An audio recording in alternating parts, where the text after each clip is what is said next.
अस्सलाम वालेकुम, ये this is Jawad and welcome back to another video. तो आज की इस वीडियो में ले आया हूँ आपके लिए इंग्लिश क्लास 9th की समरी राइटिंग।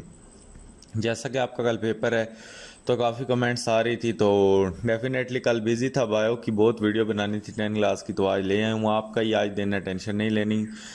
तो उसके बाद समरी राइटिंग में अगर आएँ तो ये आपका अभी जो पैराग्राफ आएगा इसमें से जो क्वेश्चन नंबर 1 होगा, दिस इज़ कंपलसरी। तो क्वेश्चन नंबर 1 क्या होगा आपका? कंपलसरी होगा समरी राइटिंग, और उसका टाइटल देना है आपने। टाइटल तो देना आसान होता है, समरी का थोड़ा कन्फ्यूजन होता है। तो चलिए वीडियो स्टार्ट करते हैं। चैनल सब्सक्राइब कर लीजिएगा। और यहाँ पे समरी राइटिंग में सबसे पहले इसकी हम डेफिनेशन पढ़ लेते हैं। मैंने आपके लिए लिख के लाया हूँ, a summary represent the major ideas from a text while reducing it length. तो ये कल मैंने बिल्कुल, वैसे तो नेट पे भी अवेलेबल है, लेकिन आसान वर्डिंग आपके लिए प्रॉपर चूज़ करके एक वर्ड फाइल तैयार की है। और यहाँ पे ये कहता है कि summary represent the major ideas from the text. तो यहाँ पे एक टेक्स्ट है, उसमें बहुत सारी चीज़ें लिखी होंगी, तो उसमें से जो मेजर आइडियाज़ होंगे हमारे पास, वो क्या करेंगे, टेक्स्ट के हमने लिखने हैं। वाइल रिड्यूसिंग इट लेंथ, तो इसका मतलब है कि ये समरी क्या होती है, छोटी भी होती है, ये कोई तशरीह नहीं होती जो कि बड़ी होती है। उसके बाद अगर नीचे आप ये ब्लू वाले में पढ़ें तो to write an effective summary you can rearrange the order of points. तो हम क्या कर सकते हैं, rearrange the order of points. हम पॉइंट्स को आपस में रीअरेंज कर सकते हैं। And remove the minor detail, ऐसी डिटेल्स जो कि या तो एग्जांपल्स दी हुई हैं या फजूल चीज़ें दी हुई हैं, उनको हम बीच में से निकाल देते हैं। फजूल चीज़ों को हम बीच में ज़ेर बहस नहीं लाते। जिस तरह आपको एक कहानी है कि फॉर एग्ज़ाम्पल के फाख्ता और चींटी की कर लें, तो फाख्ता ने चींटी को बचाया और चींटी ने उसको शिकार होने से बचाया। तो इस कहानी को देखे कितने लंबे चौड़े सीन्स में लिखा है। तो काम की बात बीच में से क्या है, ये है। तो बीच में से हमने काम की बात लिखनी होती है। तो समरी राइटिंग का फॉर्मेट, इसके बारे में कुछ पॉइंट्स हैं, ये देख लेते हैं। यहाँ पे when writing a summary remember that it should be in a form of paragraph. एक पैराग्राफ होना चाहिए, ये नहीं कि आपने 10 पैराग्राफ लिख दिए या 3-4 पैराग्राफ लिख दिए। एक ही पैराग्राफ होगा, वो ख़त्म नहीं होगा, लाइन छोड़ के दोबारा से नहीं लिखना। रूल नंबर 1 तो इसका ये आपने जहन नशीन कर लेने हैं। उसके बाद रूल नंबर 2 में कहते हैं summary begins with a introductory sentence that state the text title, author and main point of the text as you see it. कहता है कि ये शुरू वहाँ से होती है जहाँ से टेक्स्ट का टाइटल हो रहा होता है। जिस तरह ड्रग एडिक्शन के बारे में है तो हम ये लिखेंगे कि ड्रग एडिक्शन इज़ अ।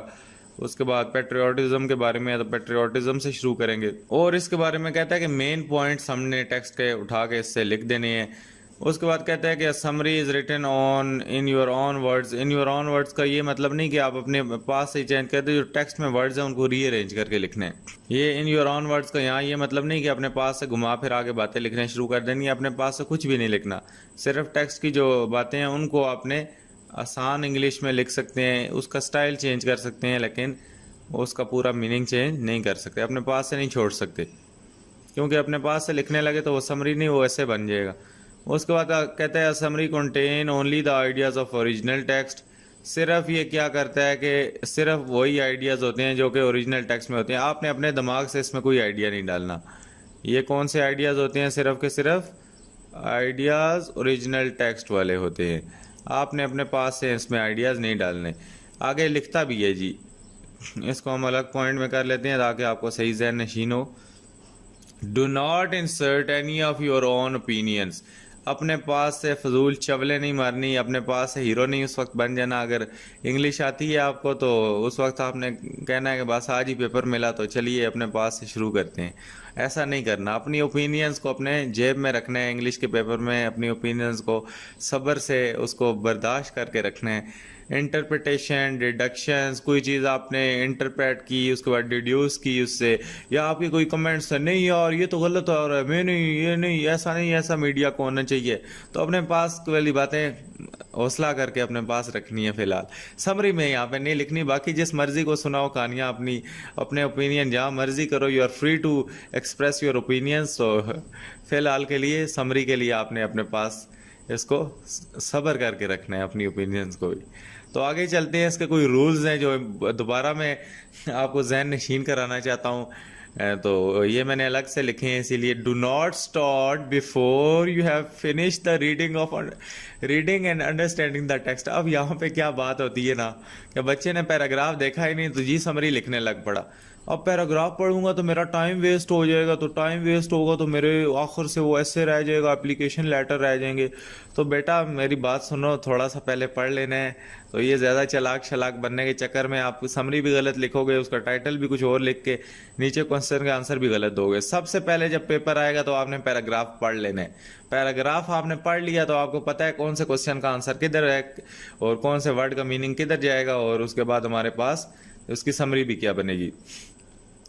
तो ये जो गलती करते हो, ये गलती मैंने नंबर 1 पॉइंट पे इसीलिए लिख दी। उसके बाद do not panic at all. अब लड़के हो पैराग्राफ देखा जी, मैं तो बुक से बाहर से पैराग्राफ खुदाना खास्ता कल आ गया तो पैनिक हो गए। ओ भाई पैनिक नहीं होना, क्या हो गया, पैराग्राफ जहां मर्जी से आए। मैंने पिछली एक वीडियो बनाई हुई है आपको, उससे क्वेश्चन आंसर निकालने आसानी से आते हैं। एक और वीडियो बनाऊंगा, पूरे 10 चैप्टरों के पैराग्राफ डिस्कस करने जा रहा हूँ, टेंशन नहीं लेनी।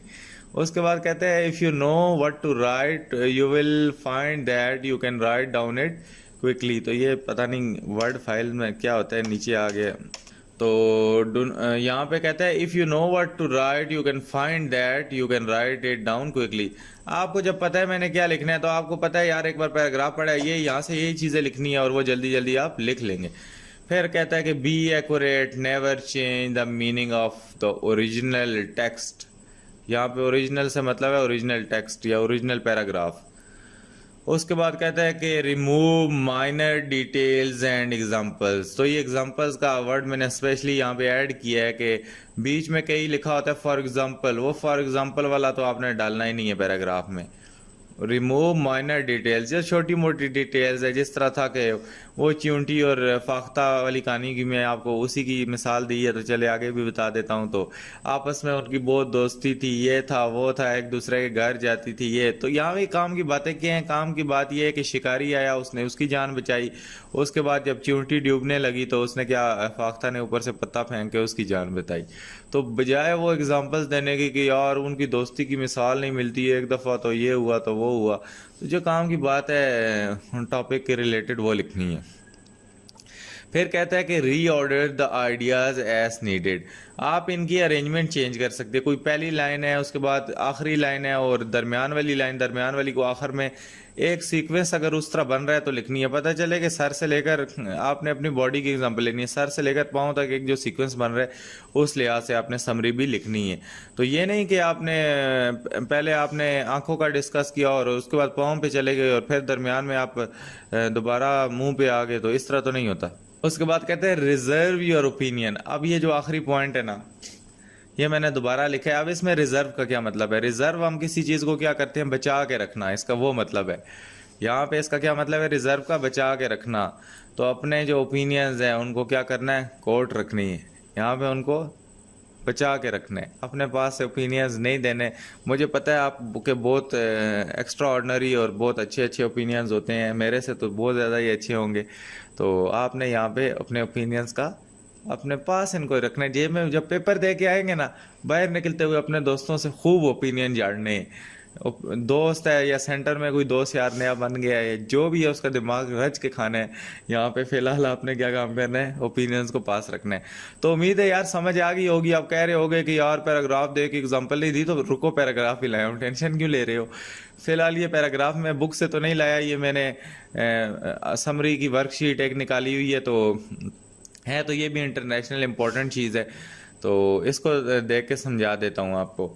तो समरी राइटिंग एक बहुत बड़ा क्योस बना है, क्योंकि 6-7 नंबर है भाई, पहला क्वेश्चन ही समरी राइटिंग है। तो उम्मीद है जिस तरह समझा रहा हूँ समझ आ रही होगी, टेंशन नहीं लेनी, समरी राइटिंग इज़ नथिंग। तो अभी देख लेते हैं इसकी आगे पूरी बुक की समरी राइटिंग भी आपको बताऊंगा, तो आपको पता चलेगा यार क्या क्या लिखना होता है, क्या क्या नहीं। अभी भी किसी को समझ नहीं आई तो वो भी बिल्कुल टेंशन ना ले। उसके बाद यहाँ पे देखें summary the main idea worksheet number 1 हमारे पास आती है जी। इसमें वो कहता है क्रिएट द टाइटल, इसमें क्वेश्चन उन्होंने दिए हुए हैं, create the title of paragraph, उसके बाद एक्यूरेटली समराइज द टेक्स्ट और your summary must describe all the key ideas of the text. तो ये देखिए ये रूल्स उसने ऊपर दिए हैं, फेडरल बोर्ड वाले ये आपको लिख के नहीं देंगे, आपको वैसे पता होने चाहिए। तो do not include your opinions. तो ये देखें यहाँ पे भी वो कह रहा है कि अपनी ओपिनियन, पर्सनल इन्फो, अपनी समरी में नहीं डालनी, अपने कॉल रखनी। उसके बाद कहता है कि हाईलाइट और अंडरलाइन यानी की आइडियाज़। तो इसको छोड़ते हैं, यहाँ से पढ़ते हैं picture. This a herd of elephant flies, पहले सबसे पहला रूल क्या था, समरी को पढ़ना है। A herd of elephant flies past you at 60 mile per hour, followed by a streak of tigers, a pride of lions, a bunch of clowns. What do you see? It must be a circus train. One of the first issue of the circus train was credited to W.C. Coop. He partnered with P.T. Braniam in 1871 to expand the reach of their newly combined shows using locomotives. Before the circus train, these operations as lug around all of the animal performers and equipment with a team of more than 600 horses. Since there are no highways, these voyages were rough and took long time. Circuses would stop at many small towns between large venues. Performing at many of these small towns was not profitable because these limitations. Circuses would not grow as large as imitation of the operators. After they began to use the train यहाँ पे to show their large cities, the performers were much profitable वगैरह, इनको profit हुआ। उसके बाद multiple rings were added to show went on today. Ringling Ross, Braniam, Bearley Circus still rely on the circus train to transport their astounding show। और यहाँ पे इसकी summary ये नीचे लिखी है, यहाँ पे क्या लिखा है, how do you say holy cow in the French? The fastest thing in the France must be the fastest ground of transportation of the world। तो ऊपर जो भी चीज़ें हो रही थी इसने इसको रीअरेंज करके अपनी वर्डिंग में मतलब के ओरिजिनल टेक्स्ट की कॉन्टेक्स्ट में ही लिखा है। कहता है कि the fastest thing in the France must be the fastest ground transportation. कहता है कि यहाँ पे ट्रांसपोर्टेशन की अहमियत बयान की जा रही है, तो फास्टेस्ट ट्रांसपोर्टेशन होनी चाहिए। French for a very high speed French National High Speed Railway Service on April 3rd 2007 TG service tests a train as a record for the fastest wheel train reaching 357.2 miles in mid to 11 TGV trains operated from highest speed in a passenger। तो इस तरह ये छोटी सी करके लिखनी है, ये बहुत हाई लेवल की कोई इंग्लिश लिखी हुई है, इसलिए शायद आप कंफ्यूज हो रहे हो। तो ये सारी इन लोगों ने अपने पास है यहाँ पे इससे करके लिखी है। तो बाकी इसमें टेंशन नहीं लेनी, मैं आपको वो करा दूंगा, उसका क्या मतलब है, आपकी अपनी बुक से ही करा दूंगा। तो चैनल को सब्सक्राइब कर लीजिएगा। तो मिलता हूँ किसी और वीडियो में। अगर आप जिस टॉपिक पे वीडियो अभी बनवाना चाहते हैं, अभी कमेंट सुबह सुबह कर दें तो मैं बना दूंगा, फिर आगे दिन को बिजी होता हूँ। तो मिलता हूँ किसी नेक्स्ट वीडियो में। अल्लाह हाफ़िज़, टेक केयर।